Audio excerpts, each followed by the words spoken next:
بسم الله الرحمن الرحيم. اعوذ باللہ من الشیطان الرجیم. بسم اللہ الرحمن الرحیم. وبہ نستعین انہ خیر ناصر و معین. بسم اللہ الرحمن الرحیم. والعصر ان الانسان لفی خسر الا الذین آمنوا وعملوا الصالحات وتواصوا بالحق وتواصوا بالصبر. ناظرین حضرات، ناظرات، میری ماں بہنیں، آپ تمام کی خدمت میں درود و سلام اور دعا کرتا ہوں اللہ کی بارگاہ میں کہ خداوند متعال آپ کی طاعت و عبادات کو قبول فرمائے اور حقیقی روزداروں میں اور نماز گزاروں میں آپ سبھی حضرات کو اور آپ کے طفیل میں ہم کو بھی شمار فرمائے. ہمارا موضوع تھا رسالۃ الحقوق. ہمارے آپ کے چوتھے امام امام زین العابدین علیہ الصلوۃ والسلام نے جو مفصل طریقے سے جو حدیث شریف کو بیان فرمایا، حقوق جو پائے جاتے ہیں، کل آپ کی خدمت میں حق کی لغوی، اصطلاحی، عرفی اور اسی طریقے اجتماعی تعریف ہم نے آپ کی خدمت میں عرض کیا تھا اور حق کے اقسام کو بھی آپ کی خدمت میں بیان کیا تھا. اور تو کل حقوق جو ہے وہ امام علیہ السلام نے جس حدیث میں 50 حقوق کو بیان فرمائے ہیں. کل صرف جو ہے وہ حق کی بات ہوئی تھی. آج بسم اللہ بول کر پہلے حق میں وارد ہوتے ہیں. اگر ہر ایک حق کو، کما ہوا حق کو، ہر ایک حق جس کا ہے اس حق کو حق ادا کرنا، اس حق کو جس کا جو حق ہے وہ حق کو ادا کرنے کے لیے حد اقل 1 گھنٹہ چاہیے. کہ جس حقوق کو ہمارے بزرگ علماء نے بے حساب تفاسیر اور شرح لکھی ہے، ان میں سے ایک بہترین شرح جو وہ زبان فارسی میں ہے، دیار عاشقان کے نام سے. عاشقوں کا دیار، عاشقوں کا وطن، عاشقوں کا شہر کے نام سے دیار عاشقان. شیخ حسین انصاریان نے اس رسالہ حقوق کو بیان فرمایا ہے. تقریباً یہ خود 20 جلدوں پر مشتمل ہے. آج بسم اللہ بول کر جو ہے وہ ہمارے لیے پہلا حق ہے ذات پروردگار کا، اللہ سبحانہ و تعالیٰ کا حق اپنے بندوں پر. پہلے ذہن میں رکھیے گا، حق 2 طریقے کا ہے. ایک ہے حق اللہ، ایک ہے حق الناس. حق اللہ یعنی اللہ کا حق ہمارے گردن پر، حق الناس لوگوں کا حق ہماری گردن پر، گھر والوں سے، پڑوس والوں سے، وطن والوں سے، قوم والوں سے، مخلوقات کے ساتھ جو ہوتا ہے اسے کہتے ہیں حق الناس. حق اللہ کی تعریف کیا ہے؟ خلاصے کے اعتبار سے آج اگر وقت ملے تو صرف میں 2 ہی حق بیان کر سکتا ہوں، اس لیے کہ صرف آدھے گھنٹے میں جو ہے وہ تمام میرے آرائز کو عرض کرنا ہے. حق اللہ کا مطلب یہ ہے کہ چونکہ اللہ سبحانہ و تعالیٰ نے ہم کو پیدا کیا ہے، ہم کو خلق کیا ہے، وہ ہمارا خالق ہے. لا الہ، کوئی معبود نہیں ہے الا اللہ، سوائے اس کے. تو ہم پر واجب ہے کہ ہم اس کی عبادت کریں، ہم اس کی اطاعت کریں. یہ جو حق پایا جاتا ہے کہ ہم اس کی عبادت کریں، یہ کسی نے ہم کو بتایا نہیں ہے، یہ ہماری فطرت میں ہے، ہماری سرشت میں ہے، ہماری مٹی میں ہے. جب میں پیدا ہو رہا تھا، دنیا میں آ رہا تھا، جب آب و گل کے درمیان میں تھا انسان، جب اس کی روح کو پیدا کیا جا رہا تھا، اس وقت ہی اسی کے اندر ڈال دیا گیا ہے، عجین کر دیا گیا ہے کہ یہ اللہ سبحانہ وتعالیٰ کی عبادت کرے. کہ جیسے قرآن شریف کی آیت ہے وَمَا خَلَقْتُ الْجِنَّ وَالْإِنسَ إِلَّا لِيَعْبُدُونَ، کہ ہم نے جن و انس کو پیدا نہیں کیا صرف مگر یہ کہ میری انہیں عبادت کرنے کے لیے، اللہ نے عبادت کرنے کے لیے. اسی لیے اب جو فطرت میں جو خدا کا حق ہماری گردن پر ہے، مخلوق ہے، یہ ایک مشہور معروف حدیث ہے رسول خدا صلی اللہ علیہ وسلم کی کہ کل مولود یولد علی فطرت الاسلام، ہر بچہ جو پیدا ہوتا ہے اسلام کی فطرت پر پیدا ہوتا ہے، پاک پیدا ہوتا ہے. اگر شمر کے گھر میں پیدا ہوا ہے تو پاک ہے، کافر کے گھر میں پیدا ہوا تو پاک ہے، یزید کے گھر میں پیدا ہوا تو پاک ہے، اگر معاویہ کے گھر میں پیدا ہوا بچہ تو پاک پیدا ہوتا ہے۔ کیوں؟ اس لیے کہ فطرتاً بچہ مسلمان پیدا ہوتا ہے، پاک پیدا ہوتا ہے۔ اسی لیے ایک حکم شرعی ہے آپ کی خدمت میں، بریکٹ میں عرض کروں، اگر کوئی ایک بچہ جنگل میں بیابان میں اگر کوئی مر گیا ہو، 5-10 سال کا بچہ اگر مر گیا ہے تو وہ بچے کو واجب ہے کہ آدمی غسل دے، کفن پہنائے، دفنائے۔ ارے بھائی ہمیں نہیں معلوم کہ یہ مسلمان ہے یا غیر مسلمان ہے، چونکہ بچہ ہے اس کی فطرت یہ ہوتی ہے کہ وہ مسلمان پیدا ہوتا ہے۔ جو بھی بچہ پیدا ہوتا ہے وہ مسلمان پیدا ہوتا ہے۔ اب یہ گودی کا اثر ہے، تربیت کی وجہ سے، پڑوس کی وجہ سے، بد کرداری کی وجہ سے، اچھا دوست نہ ملنے کی وجہ سے، اچھا پڑوسی، اچھا دوست، اچھا خاندان، اچھی گود نہ ملنے کی وجہ سے انسان بدل جاتا ہے، انسان جو فطرت کو کھو دیتا ہے۔ ورنہ اصل انسان کی فطرت میں خداوند متعال کی اطاعت کرتا ہے اور اس کی عبادت کرتا ہے۔ خود رسالۃ الحقوق میں جو بیان کیا گیا ہے، یہ حقوق جو ہے کبھی انفرادی اعتبار سے، اجتماعی اعتبار سے اور اخلاقی اعتبار سے ہم کو حساب کرنا پڑے گا۔ پہلے انفرادی انسان کا حق کیا ہوتا ہے، ایک اجتماعی لحاظ سے، اور میں معاشرے میں ہوں تو اس کا مطلب یہ نہیں کہ میں اپنے کپڑے کو نکال کر برہنہ گھومتا رہ جاؤں، اس کا مطلب یہ نہیں کہ میں زبان میں جو کچھ آتا رہے نازیبا الفاظ میں استعمال کرتا رہوں، نہیں، چونکہ معاشرے میں اگر ہوں تو یہ تمام چیزوں کا حقوق کا رعایت کرنا ضروری ہے۔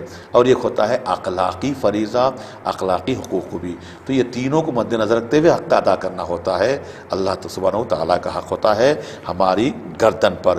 جب ہم اللہ کا حق ادا کریں گے تو دو چیزیں ہمارے لیے ہیں، ایک یہ ہے کہ ہم اس کی عبادت کریں، دوسرا یہ ہے کہ جب ہم اس کی عبادت کریں گے، اطاعت کریں گے، تمام دین اور دنیا کے تمام امور کو خداوند متعال جو ہے بہترین طریقے سے ہماری حفاظت کرتا ہے۔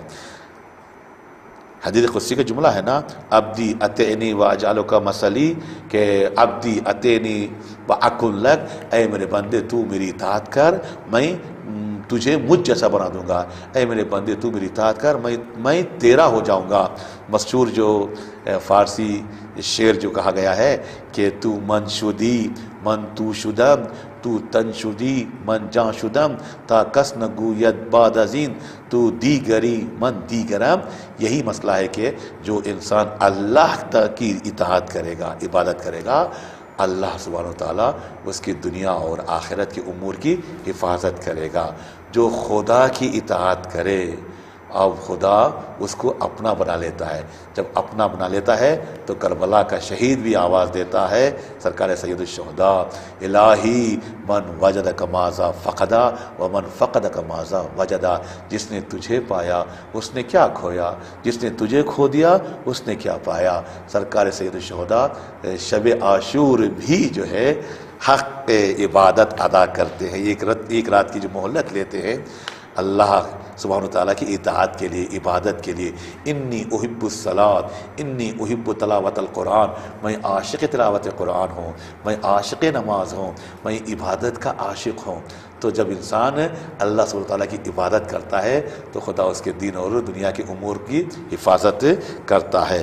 لہذا خدا کی عبادت فطری ہے، کوئی اجباری نہیں ہے، زبردستی نہیں پائی جاتی۔ لہذا جب انسان عبادت کرتا ہے تو دو چیزیں، عبادت نشاط ہو، عبادت میں خوشی ہو، عبادت میں سرحالی ہو، شوق ہو۔ عبادت کرنے کے لیے شوق چاہیے، زبردستی نہیں چاہیے۔ شوق ہونا، عشق ہونا، سرحال ہونا، نشاط ہونا، جذبہ ہونا۔ دوسرا یہ ہے کہ عبادت میں اعتدال ہو۔ 24 گھنٹے بیٹھ کر مسجد کا کبوتر بن کے نماز پڑھتا رہے، یہ نہیں ہے بھائی۔ نماز پڑھو، نماز کی حد تک حق ادا کرنا ہے، بیوی بچوں کے لیے حق ادا کرنا ہے، دوستوں کے ساتھ حق ادا کرنا ہے، خدا کا مسجد میں حق ادا کرنا ہے، انسان اپنی زندگی بچانے کے لیے، گھر والوں سے سیراب کرنے کے لیے، روٹی کپڑا کا انتظام کرنے کے لیے، تو انسان ہر طریقے سے عبادت کا مطلب اسی کہ آدمی جا کے نماز میں جا کر 24 گھنٹے نماز پڑھتا رہے، یہ بھی چیز اچھی نہیں ہے۔ نماز کا وقت نماز کو ہو، تجارت کا وقت الگ ہے، ملازمت کا الگ ہے، بیوی بچوں کو ٹائم دینے کا وقت الگ ہوتا ہے۔ جنگ نہروان میں جو ظالمین تھے جو آئے تھے مولا علی کے خلاف علیہ السلام، تو آئے تھے تقریباً 4900 سے زیادہ لوگ جو سب کے سب حافظین قرآن تھے، سب کے سب جو ہے وہ ایک ایک سجدے میں قرآن پڑھا کرتے تھے کہ سیوفہم علیک وقلوبہم معک، اے علی یہ وہ لوگ ہیں کہ جن کے دل آپ کے ساتھ ہیں اور ان کی تلواریں آپ کے خلاف ہیں۔ آتے آتے یہ وقت بھی آ گیا، جنگ صفین سے بدلتے بدلتے دل میں کینہ آ گیا، علی کافر ہو گئے ہیں، علی نعوذ باللہ جو ہے وہ کفر اختیار کر چکے ہیں، توبہ کرو۔ کون ہیں؟ جو 24 گھنٹے عبادت کرنے والے، نماز پڑھنے والے، ان کے اندر اعتدال نہیں تھا۔ دعائے ندبہ کا مشہور و معروف جملہ ہے، المتقدم لہم مارق والمتأخر عنہم زاہق واللازم لہم لاحق۔ نہ بالکل آگے بڑھ جاؤ، اوور اٹیک کرو، نہ بالکل پیچھے رہ جاؤ، درمیان میں رہو۔ خیر الامور اوسطھا، کہ انسان اپنے ہر چیز میں، کھانے پینے کے لحاظ سے ہو اعتدال، پہننے کے لحاظ سے ہو اعتدال، زبان چلانے کے لحاظ سے ہو اعتدال، لوگوں کے ساتھ برتاؤ رہے اعتدال، عبادت میں بھی اعتدال ہونا ضروری ہے۔ بس دو چیزیں انسان کے لیے عبادت خدا میں، ایک عبادت خدا میں اعتدال کا ہونا، معتدل ہونا، میاں نروی اختیار کرنا، دوسرا شوق ہو، جذبہ ہو، سرحال ہو، خوشحالی سے انسان عبادت کو انجام دے۔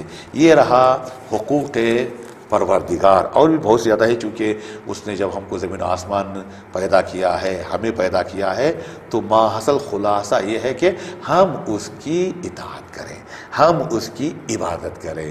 جب میں اس کی عبادت کروں گا تو پھر وہ میرا ہو جائے گا، جب میں اس کا ہو جاؤں تو وہ میرا ہو جائے گا، جب وہ میرا ہو جائے گا تو میں زمانے پر بھاری پڑ جاؤں گا۔ یہ خلاصہ وار رہا آپ کی خدمت میں حق اللہ کے اعتبار سے۔ اب رہا نفس کا حق۔ نفس کسے کہتے ہیں؟ نفس یعنی انسان کا قلب ہے، جو روایتوں میں ملتا ہے کہ نفس سے مراد کیا ہے؟ روح ہے۔ ایک جسم ہے، ایک روح ہے۔ جسم وہ ہے کہ فانی ہے، ختم ہو جائے گی، جسم ختم ہو جائے گا ہمارا، روح ہمیشہ باقی رہتی ہے۔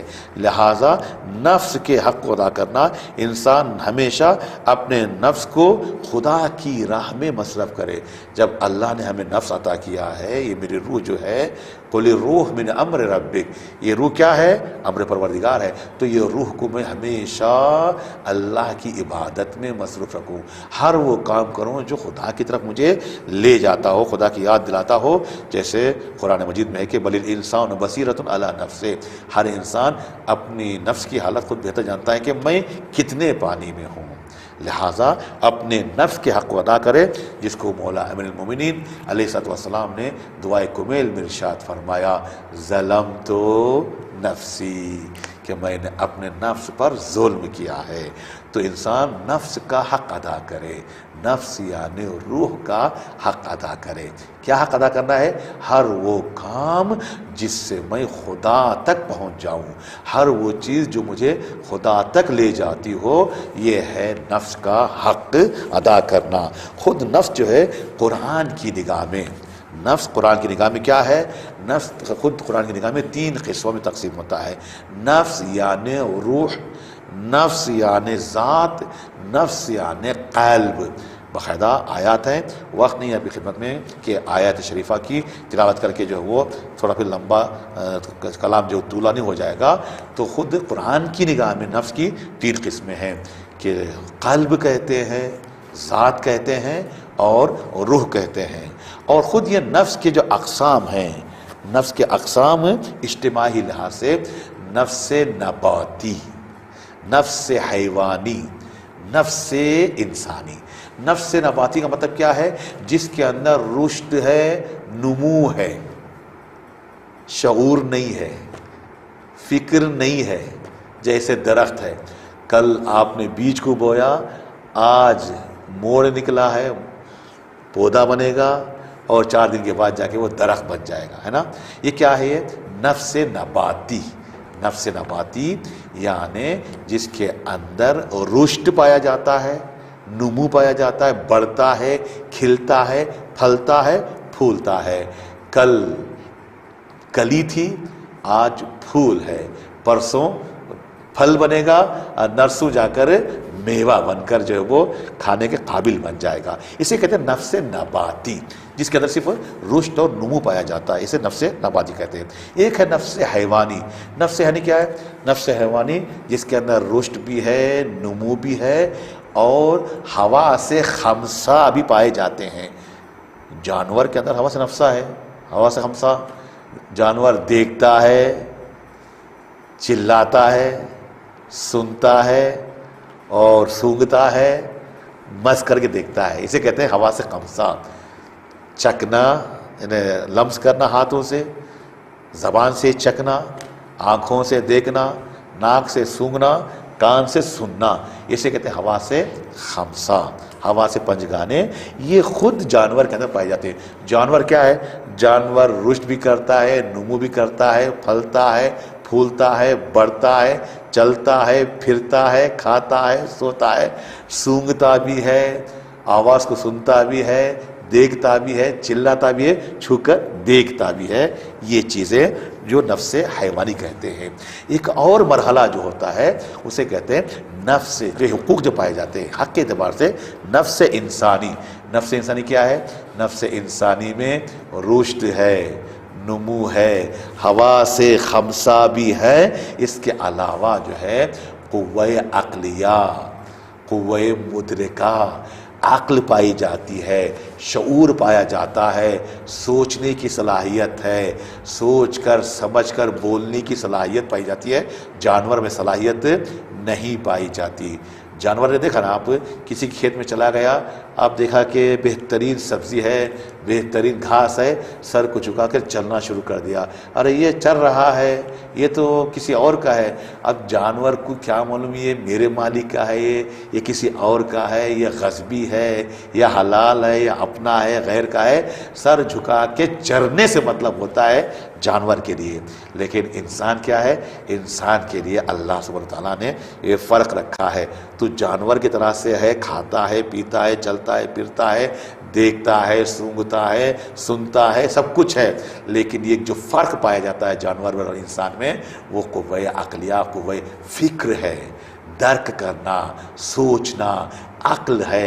یہ عقل ہمیں بتاتی ہے کہ یہ میرا نہیں ہے، یہ غیر کا ہے، یہ غصبی ہے، یہ حلال ہے، یہ حرام ہے، یہ میرے مالک کا ہے، یہ میرے مالک کا نہیں ہے۔ یہ تمام حقوق کو جو بیان کرتا ہے یہ انسان کی عقل ہے۔ لہٰذا نفس جو ہے کبھی نفس نباتی، کبھی نفس حیوانی اور کبھی نفس انسانی۔ تو یہ نفس انسانی وہ ہوتا ہے کہ جو انسان کے نفس کا حق ادا کرنا ہے وہ نفس انسانی ہوتا ہے، کہ ہر طریقے سے جب اللہ سبحانہ وتعالیٰ نے مجھے پیدا کیا ہے تو وہ کام کروں کہ جس کے ذریعے سے میں خدا تک پہنچ جاؤں۔ یہ میرے نفس کا محاسبہ کرنا ہے۔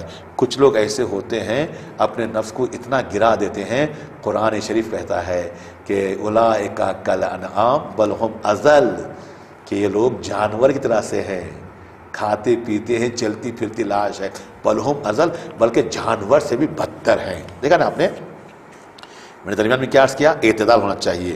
3 لکیریں ہوں گے نا ہمارے لیے، ایک سامنے کیا ہے؟ ادھر جانور ہے قوہ شہویہ، ادھر فرشتہ ہے قوہ عقلیہ، درمیان میں انسان ہے۔ انسان کو اللہ سبحانہ تعالیٰ نے قوہ عقل بھی عطا کیا ہے، قوہ شہویہ بھی عطا کیا ہے۔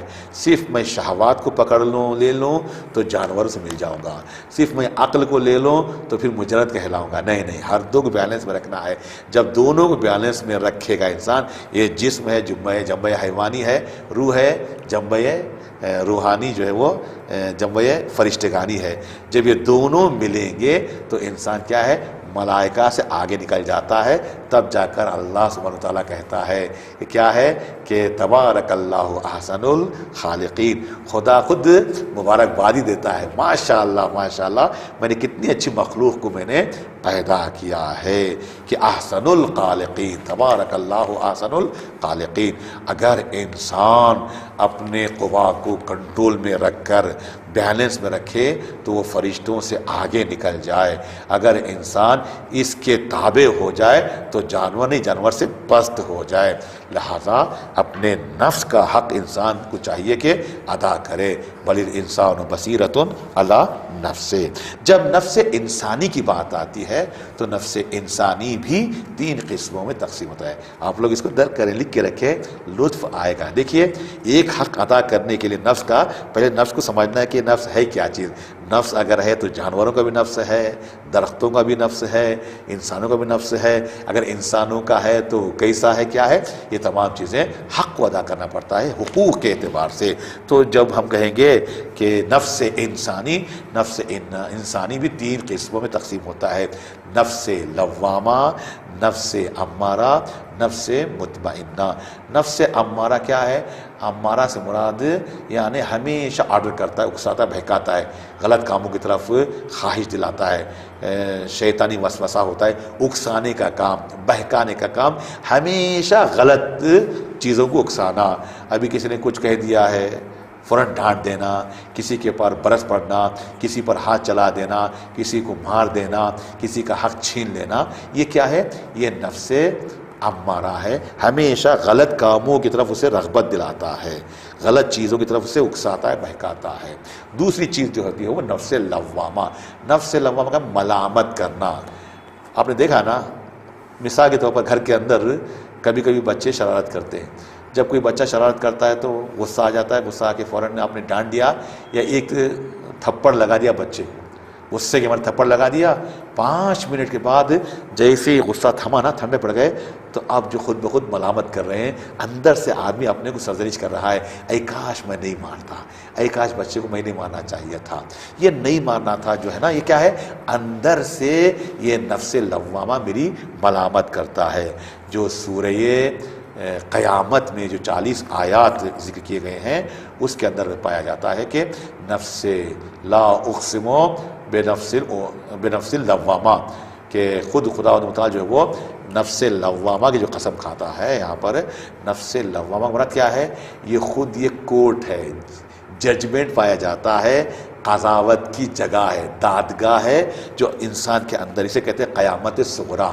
خود انسان کے دل کے اندر، نفس کے اندر ایک چھوٹی سی قیامت پائی جاتی ہے، جہاں پر انسان کا محاسبہ ہوتا ہے کہ تو نے جو کیا ہے وہ غلط کیا ہے، یہ کام اچھا نہیں ہے، یہ کام اچھا نہیں ہے۔ یہ سرزنش کرنا، یہ ایک چھوٹی سی دادگاہ ہے، چھوٹی سی قیامت ہے کہ حساب و کتاب ہو رہا ہے، چھوٹا سا اپنے نفس کے اندر، اسے قیامت صغریٰ کہتے ہیں۔ دوسرا قیامت کبریٰ، مرنے کے بعد وہاں پر خدا کی بارگاہ میں حساب و کتاب ہوگا۔ وہ حساب و کتاب کا چھوٹی سی جھلک جو ہے، جب میں کوئی غلطی کرتا ہوں، کسی کو ڈانٹ دیا، کسی کے حق کو میں نے چھین لیا، کسی کے حق کو میں نے ہڑپ لیا ہے، کسی کے خلاف میں نے حق اعتبار سے جو ہے، کبھی مال کے اعتبار سے، کبھی اس کے جملات کے اعتبار سے، کوئی امانت کے اعتبار سے اگر حق چھین لیا ہے، تو یہ میرا نفس آ کر مجھے ملامت کرتا ہے۔ اسے کہتے ہیں نفس لوامہ کے اعتبار سے۔ اور تیسرا جو ہے وہ نفس مطمئنہ۔ نفس مطمئنہ کیا ہے؟ اس سے پہلے کہ میں نفس مطمئنہ کہوں، ایک اور نفس پایا جاتا ہے کہ لوامہ کے مقابلے میں، اسے کہتے ہیں نفس مسولہ۔ نفس مسولہ، سولا یسول تسویلاً، یہ مسولہ جو ہے، یعنی اس کا کام ہی اچھے چیز، برے چیز کو اچھا دکھانا، اور اچھی چیز کو برا دکھانا، بری چیز کو اچھا دکھانا، اکسانا، بہکا کر اچھے کو خراب دکھانا، خراب کو اچھا دکھانا، اسے کہتے ہیں نفس مسولہ۔ جیسے قرآن مجید میں ہے کہ جناب یوسف علیہ السلام کے سلسلے میں بھائی لوگوں کو یہ نفس مسولہ کیا تھا؟ لے جا سب تمام بھائی لوگوں نے مل کر جناب یوسف علیہ السلام 9 سال کے تھے، لے جا کر کنویں میں ڈال دیا ہے۔ ڈالنے کے بعد کیا کیا تھا؟ ڈالنے کے بعد یہ خود بخود کیا کہتے ہیں؟ اچھے چیز کو خراب دکھانا، خراب چیز کو اچھا دکھانا۔ ایک بھائی کو لے جا کر کنویں میں ڈال کر جان سے مارنے کے لیے چھوڑ کر چلے آنا، یہ اچھا دکھا رہا ہے، اس کی عزت بڑھ رہی ہے باپ کے نزدیک، یہ بڑا محترم ہو چکا ہے، اس کو ہمارے راستے سے ختم کرنا ہے، اس کو باپ کے آنکھوں سے اوجھل کر کے ختم کر دینا ہے۔ یعنی اچھی چیز کو برا دکھانا، بری چیز کو اچھا دکھانا۔ تو یہ جو ہے جناب یوسف علیہ السلام کے بھائیوں نے جو کیا تھا کام، کہ خراب چیز کو اچھا نفس جو ہے دکھا رہا تھا کہ یوسف کو ڈال دو، اچھی چیز ہے کہ یوسف مر جائے۔ دوسرا جو ہے وہ قرآن کی آیات ہیں، جیسے سامری کا بچڑا۔ سامری کیا ہے؟ موسیٰ پیغمبر علیہ السلام جب بھائی سے کہا کہ آپ لوگ یہاں پر رہیں، میں جا کے آ رہا ہوں 1 مہینے کے لیے، وَوَاعَدْنَا مُوسَىٰ 30 لَيْلَةً وَأَتْمَمْنَاهَا بِعَشْرٍ فَتَمَّ مِيقَاتُ رَبِّهِ 40 لَيْلَةً وَقَالَ مُوسَىٰ لِأَخِيهِ هَارُونَ اخْلُفْنِي فِي قَوْمِي وَأَصْلِحْ وَلَا تَتَّبِعْ سَبِيلَ الْمُفْسِدِينَ۔ موسیٰ پیغمبر گئے کوہ طور آیات کو لانے کے لیے، تورات کو لانے کے لیے 30 دن کا وعدہ کیا تھا اور 10 دن بڑھا دیا گیا۔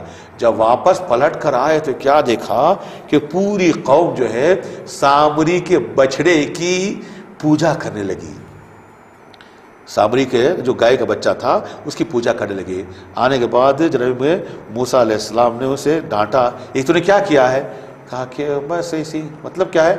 یہاں پر بتایا کہ میں نے نبی کے قدموں کی خاک کو اٹھا کر بچڑے میں ڈال دیا تو بچڑا آواز کاٹتا، بولتا، جب بولتا آواز کاٹتا، چونکہ نبی کے قدموں کی خاک میں جو اثر پایا جاتا ہے تو پوری قوم کو اکسایا۔ خراب چیز کو اچھا دکھانا، اچھے چیز کو برا دکھانا، اسے مسولہ کہتے ہیں۔ اسی طریقے سے تاریخی اعتبار سے آپ جائیں گے تو مولا علی کے زمانے میں حسن بصری کہ جب بصرہ گئے، مولا علیہ السلام فتح کیے اور بصرے میں ماشاءاللہ سے بہت چاہنے والے تھے مولا علیہ السلام کے، تو یہ حسن بصری سے پوچھا کہ تو کیا کام کر رہا ہے؟ جب مولا خطبہ دے رہے تھے، تقریر فرما رہے تھے، بیان فرما رہے تھے، یہ بیت کے لکھ رہا تھا حسن بصری۔ امام نے فرمایا تو کیا کر رہا ہے؟ کہا لکھ رہا ہوں ہم آگے والے پہنچانے کے لیے۔ اچھا، اللہ تعالیٰ نے ہر قوم میں ایک سامری کو رکھا ہے، ہماری قوم کا سامری تو ہے۔ کہ آخر کار کیا کیا؟ جنگ جمل میں مولا علیہ السلام نے جب بلایا لشکر کو، آؤ میرا ساتھ دینے کے لیے، تو اس نے کیا کیا؟ تو لوگوں کو جا کر اچھی چیز کو برا دکھایا، بری چیز کو اچھا دکھایا۔ کیا کہا؟ کہا کہ استغفر اللہ، لڑنے کے لیے نہ جانا، علی کا ساتھ نہ دو ورنہ جو مار دیے جاؤ گے، قتل کر دیے جاؤ گے، مسلمان ہیں اس طریقے سے۔ تو اسے کہتے ہیں نفس مسولہ۔ نفس نواں کے مقابلے میں یہ جو میں نے نمونے آپ کے سامنے پیش کیے ہیں، یہ قرآنی نمونے پائے جاتے ہیں کہ انسان کے لیے حقائق۔ اس کے بعد جو ہے وہ نفس مطمئنہ۔ نفس مطمئنہ کا مطلب کیا ہے؟ وہ نفس مطمئنہ جو آخری وقت میں جب ملک الموت آتے ہیں تو چلانے لگتا ہے، جزا کرتا ہے، فضا کرتا ہے، روتا ہے، چلاتا ہے، بہت ہی عجیب کیفیت میں رہتا ہے۔ اس موقع پر اگر مومن ہے تو ملک الموت آ کر اسے دکھاتے ہیں، آنکھ کھول کے دیکھ۔ ایک مرتبہ آنکھ بن کے جب کھولتا ہے آنکھ، دیکھتا ہے کہ پنجتن پاک کا نور سامنے آیا ہوا ہے، یہ رسول خدا آئے ہیں استقبال کے لیے، یہ مولا امیر المومنین آئے ہیں استقبال کے لیے، یہ صدیقہ طاہرہ ہیں، یہ امام حسن مجتبی اور امام حسین شہید کربلا آئے ہیں استقبال کے لیے، تو مسکراتا ہوا جان دے دیتا ہے۔ اسے نفس مطمئنہ کہتے ہیں۔ یا ایتھا النفس المطمئنہ ترجعی الی ربک راضیۃ مرضیہ فادخلی فی عبادی وادخلی جنتی۔ تو لہٰذا انسان اپنے نفس کا حق ادا کرے۔ نفس کا حق یہ ہے کہ انسان ہر وہ کام کو انجام دے جس کام سے انسان کو خدا تک پہنچنے کے لیے ذریعہ بن جاتا ہو۔ خدا تک پہنچنے کا ذریعہ نفس سے، انسان کے نفس کو خود انسان جو وہ اپنے کنٹرول میں رکھے۔ جو انسان اپنے نفس کو کنٹرول میں رکھا وہ کامیاب رہا۔ جو نفس کے کنٹرول میں چلا گیا، جو غلام اگر بن گیا ہے، ظلم تو نفسی، وہ گھاٹے میں رہے گا۔ یہ بس 2 حقوق آپ کی خدمت میں، وقت نکل گیا، تمام ہو گیا۔ ایک اللہ تعالیٰ کا حق ہے اور ایک خود نفس کا حق ہے، اور 48 حقوق باقی رہ گئے ہیں۔ اگر کہا جائے خلاصہ وار تو پھر جو ہے بہت سے گھنٹوں کی ضرورت ہوتی ہے۔ انشاءاللہ ان حقوق کو آپ لوگ دریافت کر کے رکھیں ہر انسان کے لیے۔ بس سمجھ جائیں جو نفس ہوتا ہے وہ نفس یا روح کہا جاتا ہے یا قلب کہا جاتا ہے، جو انسان کے اندر جو پایا جاتا ہے، یا ذات کہا جاتا ہے۔ ان حقوق کو، اپنے نفس کو حق ادا کرنے کا مطلب یہ ہے کہ وہ کام کروں جس کام سے میرا نفس بچے اور نفس مطمئنہ کے اندر داخل ہو جاؤں۔ والسلام علیکم ورحمۃ اللہ وبرکاتہ۔